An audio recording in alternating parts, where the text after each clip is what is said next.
Околу фундацијата Ѓорѓе Марјановиќ се собрани личности, непоправливи оптимисти, кои веруваат дека Македонија може да стане пристојно место за живење. Убедени дека иднината зависи само од нас и кои веруваат во моќта на човечкиот потенцијал. Во овој дух е емисијата на меѓународната невладина организација Македонија 2025, креирање и унапредување на динамична платформа за спроведување знаење од областа на бизнисот, економијата, технологијата, лидерството и иновациите, во насока на поттикнување на економски развој и одржливост. Денес со нас е извршниот директор на Македонија 2025, Никица Мојсовска-Блажевска. Ја поканувам да земе збор.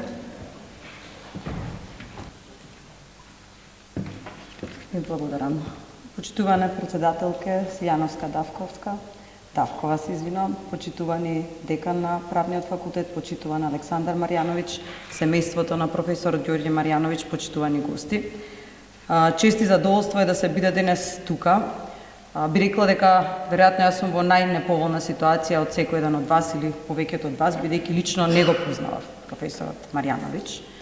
Меѓутоа, она што е заедничко, она што делиме, тоа е визијата за Македонија да биде пристојно, попристојно или поубаво место за живење. И токму затоа веднаш ја прифатив поканата на Александар да говорам денес. Меѓутоа, нашата соработка или соработката помеѓу двете фондации не се случува само денес. Таа започна формално пред околу 6 месеци. Се надевам дека заедно ќе работиме, бидејќи делиме една иста визија.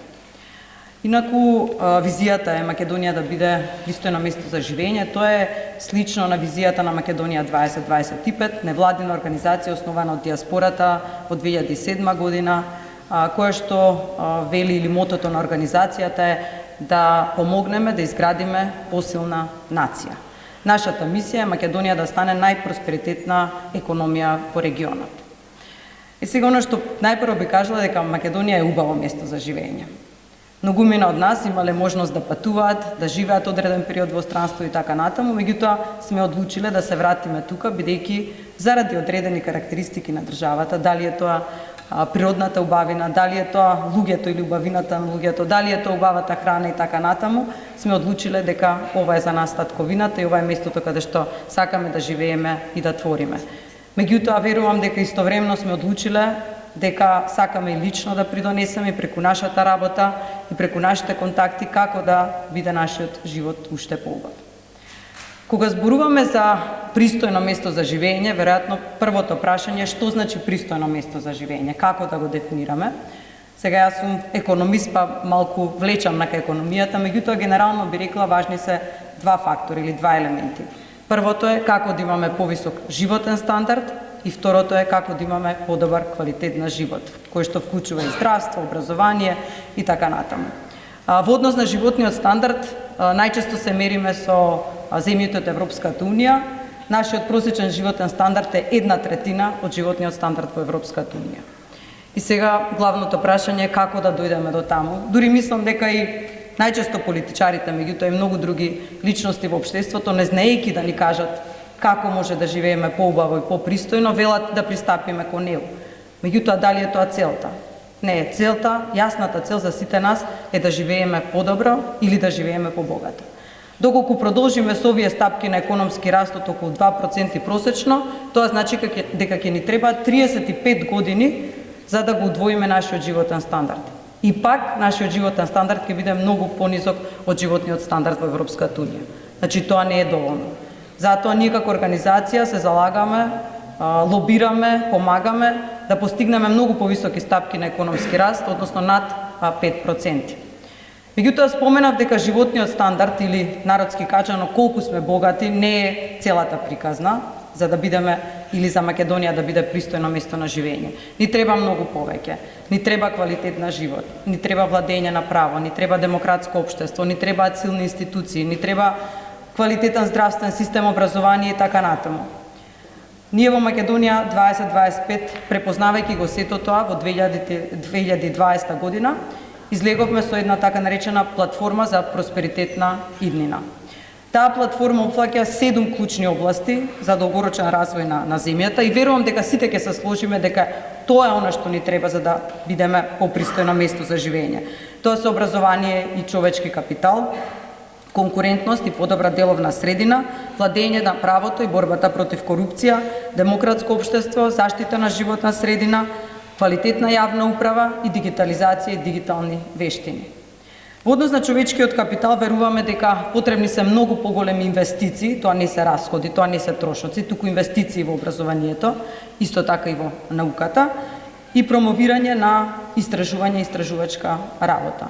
И секако професорот Марјановиќ е еден од оние кој што остави голем печат врз правната наука и врз развојот на науката во таа област. Понатаму конкурентност. Само 5% од македонските компании се извозници. Доколку сакаме да растаме побрзо, да отвараме работни места, да растат платите, патот кон тоа е да создадеме повеќе извозници или да го зголемиме извозот. Патот кон тоа не е поразна пензија, поразна минимална плата и така натаму. Така што ние се залагаме токму за развој на или подобрување на деловното окружување, да создадеме повеќе извозници и да го намалиме регулаторниот товар за компаниите. Владење на право и борба против корупција. Веројатно сите сте слушнале дека во јавното мислење или анкети за јавно мислење корупцијата е проблем број 1. Според нас потребно да има нулта толеранција за корупција. Корупцијата е главен рак или проблем на нашето општество. Понатаму исто така подобрување на судството, меѓутоа и транспарентноста. Демократско општество, тука би ги спомнала или би ја спомнала важноста на независните медиуми и секако цивилното општество, меѓутоа отвореност и инклузивност во политичкиот живот и политичкиот дискурс. Заштита на животната средина. Знаете, додека во минатото главно емиграцијата од Македонија беше поврзана со економски причини, односно наоѓање на работа или подобра плата во странство, сега емиграцијата е главно водена токму од нискиот квалитет на живот. Водена од тоа што имаме загаденост, голема загаденост, водена од тоа што здравствениот систем не функционира, образованието има понисок квалитет и така натаму. Чи мора да работиме на решавање на овие проблеми. Јавната управа. Значи неопходни се реформи во јавната администрација, сите се соочуваме со секојдневни проблеми кога имаме контакти со администрацијата, каде што дигитализацијата е на многу ниско ниво, а со тоа и можноста за корупција на многу високо ниво. И понатаму дигитализација и дигитални вештини.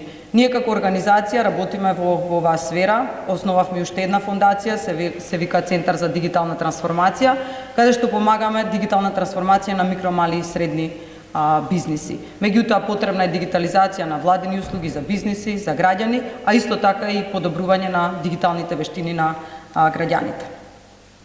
И сега ќе речете се тоа е многу широко и што може една невладина организација да направи или две невладини организации заедно. Ние правиме се што можеме, значи како организација сме финансирани главно од диаспората и оно што го правиме имплементираме околу 40 програми годишно, главно насочени во два столба. Едниот е поддршка на млади таленти, поддршка на лидери, другиот столб е поддршка на бизниси. Од 2021 година до денес имаме доделено 220 стипендии на ученици, односно на студенти на Универзитетот Свети Кирил и Методи, во вкупна вредност досега од $650,000. Даваме стипендии за средношколци. Минатата година обучивме 800 млади луѓе да ги подобрат своите дигитални вештини. Минатата година извршивме обука на 50 наставници за да можат подобро да го предават предметот наука во основно образование. Понатаму во програмите за поддршка на бизнисите имаме програми преку кои носиме странски консултанти да им помагаат на домашните бизниси. Понатаму имаме платформа наречена Connect.mk, каде што домашни компании се поврзуваат со наши од диаспората кои што им помагаат да растат, да извезуваат и така натаму. Секоја година, 14 години поред, правиме обука на 30 млади предприемачи за да можат да ги подобрат своите бизниси или да отворат своји бизниси, че досега имаме алумни од околу 500 млади лидери и така натаму и така натаму. Овој ден не е за промоција на нашата организација, меѓутоа ова го споменав бидејќи силата на невладините организации е многу голема. Меѓутоа нашиот импакт, нашата сила би била многу поголема доколку сите се обединиме и доколку сите делиме една визија за тоа што значи Македонија да биде пристојно место за живење и што значи Македонија да има просперитетна иднина. Така што ја користам оваа прилика до сите вас и особено до фондацијата, односно до Александар, да упатам еден повик дека мора да се обединиме затоа што сите имаме иста цел. Целта е да живееме подобро во нашата родна земја Македонија. Благодарам.